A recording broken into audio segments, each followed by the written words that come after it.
Imagine living in a town where the ground could give way at any moment, where smoke billows from cracks in the pavement, a place where the very air you breathe carries the stench of burning coal. You wouldn't have to imagine if you lived in Centralia, Pennsylvania. This town has been burning for over 6 decades. It's a modern-day Pompeii, a stark reminder of the power of nature and the consequences of human actions. I've gotten my hands dirty in some pretty messed up places. But Centralia, that's a whole different beast. The fire there isn't some raging inferno you can see. It's hidden, burning deep beneath the surface. It's a slow burn, eating away at the town from below. This isn't some recent disaster. This fire has been burning since 1962. That's right, 1962. Most folks reading this weren't even born yet. And yet, this fire, it just keeps going.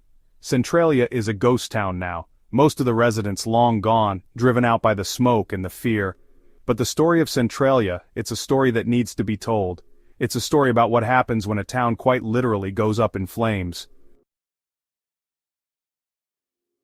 Centralia wasn't always this way. It was once a bustling coal mining town. Hard-working people, families just trying to make a living. Coal was the lifeblood of Centralia, fueling its economy and defining its identity. But like most relationships with coal, it was a complicated one. You see, beneath the town lay a vast network of mines. These mines were the source of Centralia's prosperity, but also its downfall. Then came May, 1962, the start of summer, a time for picnics and baseball games. No one could have predicted the disaster that was about to unfold. The exact cause, it's still debated, but one thing's for sure, it started with a fire. A fire in the town dump, that's the most popular theory. Seems harmless enough, right? But this fire, it spread. It found its way into the abandoned coal mines beneath the town. And once the fire reached that coal, there was no stopping it. At first, folks in Centralia didn't think much of it. Smoke from the mines was nothing new. But this smoke, it was different.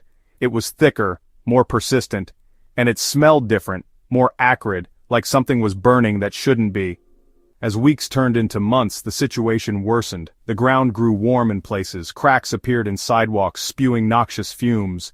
Still, life in Centralia carried on, more or less as normal. Then came the sinkholes. Imagine walking down the street and suddenly, the ground just collapses beneath you. That's what started happening in Centralia. The fire was creating huge voids underground, making the ground above unstable and prone to collapse. One incident in 1981, that really got folks' attention. A young boy playing in his backyard fell into a sinkhole that suddenly opened up. Thankfully, he survived, but that was a wake-up call. Finally, people started to realize the gravity of the situation. This wasn't just a nuisance anymore, it was a full-blown disaster. Section 4, An Inferno Below. Here's the thing about coal fires, they're notoriously difficult to put out. Once they get going, they can burn for decades, even centuries. And in Centralia, the fire had a near-infinite fuel source, that massive underground coal seam. We're talking about millions of tons of coal, all burning away beneath the town. The fire spread through the labyrinthine network of mines like a monster in the dark. It's like trying to put out a bonfire with a squirt gun. The government, they tried to put it out. They poured millions of dollars into various schemes. They tried digging trenches, flooding the mines, even injecting them with fire-retardant slurry. Nothing worked. The fire just kept burning, defying all attempts to extinguish it. By the mid-1980s, most residents had had enough. The government began offering to buy out homes, relocating families to safer ground. It was a heart-wrenching exodus, a community torn apart by a disaster they couldn't control. Section 5, Ghost Town on Fire. Today, Centralia is a shell of its former self. Most of the buildings are gone, demolished or reclaimed by nature. The streets are eerily deserted, overgrown with weeds and cracked by the relentless heat below. But Centralia isn't entirely abandoned. A handful of residents still remain, clinging to their homes and their memories. They've adapted to this strange and perilous existence, living with the constant threat of the fire below. What's it like to live in a town slowly being consumed by fire? It's hard to even fathom. The air is thick with the smell of sulfur. The ground is warm to the touch and steam rises from cracks in the pavement. It's like stepping into a post-apocalyptic movie set. But there's also a strange beauty to Centralia. Nature is slowly reclaiming the town, covering the scars of disaster with a blanket of green. It's a haunting reminder of the power of nature and the resilience of life itself. Section 6. Curiosity and Caution.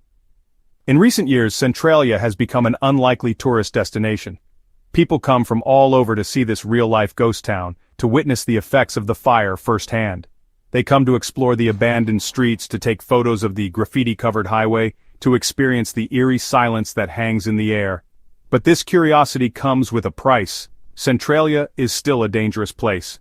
The ground is unstable and sinkholes can open up without warning. The air is polluted with harmful gases. And of course there's the ever-present danger of the fire itself. The authorities have tried to discourage tourism, but to little avail. The allure of the forbidden, of witnessing something so unique and unsettling, proves too strong for some to resist. It's a delicate balance between satisfying curiosity and ensuring safety. Centralia is a reminder that sometimes it's best to admire the spectacle from a distance. Section 7. A burning question. So, what's the future hold for Centralia? The fire is expected to burn for at least another century, maybe longer. Some say it's a lost cause, that we should just let it burn itself out. Others believe we should keep trying to extinguish it, if only to prevent it from spreading. There's no easy answer. Centralia is a cautionary tale, a reminder of the unintended consequences of human actions. It's a testament to the power of nature and the resilience of the human spirit. What do you think? Should we keep fighting a fire that seems impossible to put out? Or should we let Centralia serve as a stark and smoldering reminder of the price we sometimes pay for progress? As for me, I think it's a question we all need to grapple with. After all, the story of Centralia, it's not just about a town on fire. It's about our relationship with the planet, with energy, and with the legacy we leave behind.